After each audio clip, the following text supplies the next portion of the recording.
Isang profesional na basketball player ang nahuling dumaan sa EDSA busway kahit bawal.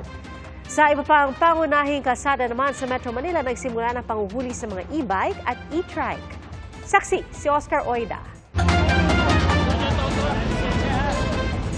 Naluha na lang ang 16 anyos na binatilyong ito nang mahuling pumapasada ng e-trike sa may panulukan ng EDSA at Taft Avenue ngayong hapon.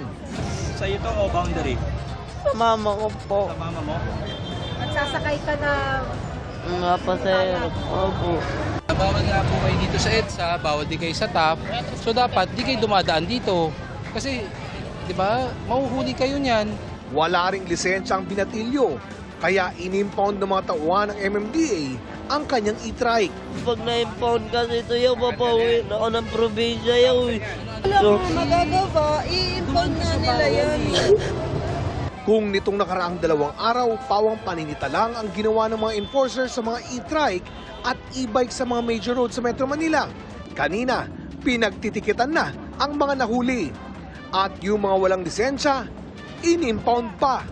Karaniwang paliwanag ng mga nahuli, di raw nila alam. Hindi po ako nakakaroon ng balita. Hindi ko alam na bawal palang tatawid. Kasi sinabi naman sa balita, pwedeng tumawid. Pwede tumawid sa barangay road. Ito po ang Taft, hindi po siya barangay road. So bawal din sila tumawid ng Taft. Bawal din silang bumaybay dito sa EDSA. Itong isang ito, patrol e-bike pa man din ng barangay. Alam ko naman po yun, sir, pero yung patrol, hindi ko alam na bawal pala siya.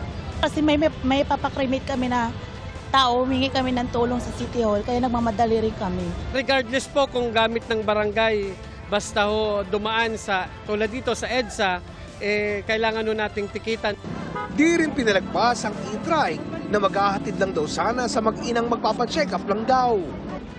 Huli man, isinakay na lang sila sa mobile ng MMDA para maihatid sa ospital. Sa buong maghapon, umabot sa mahigit 100 e-trike at e-bike ang nahuli. Mahigit sa 20 ang nahatak na nasa 2,500 pesos ang multa. Samantala, sa video na ipinost online ng DOTR Special Action Intelligence Committee for Transportation, caught on cam nang hulihin ang isang puting SUV matapos dumaan sa EDSA busway nitong Lunes. Ang driver, kinilala ng mga enforcer na isang professional basketball player.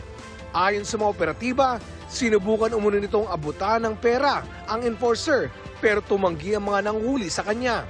Sa halip, ay inisyuhan nila ng ticket kaugnay ng disregarding traffic sign at failure to carry ORCR. May mga nilabag na yan na ibang rules na dapat siguro ay ang kapulisan na ang dapat magpataw nung anuman ang mga nilabag niyang mga batas. Pero ang sa amin na sa busway ay yung pagpasok nga dun sa at hindi siya authorized na penalty of 5,000. Sinusubukan pa namin kunin ang pahayag ng naturang basketballista. Para sa GMA Integrated News, Oscar Oida ang inyong saksi. Mga kapuso, sama-sama tayong maging saksi. Mag-subscribe sa GMA Integrated News sa YouTube at para sa mga kapuso abroad, samahan niyo kami sa GMA Pinoy TV at sa www.gmanews.tv.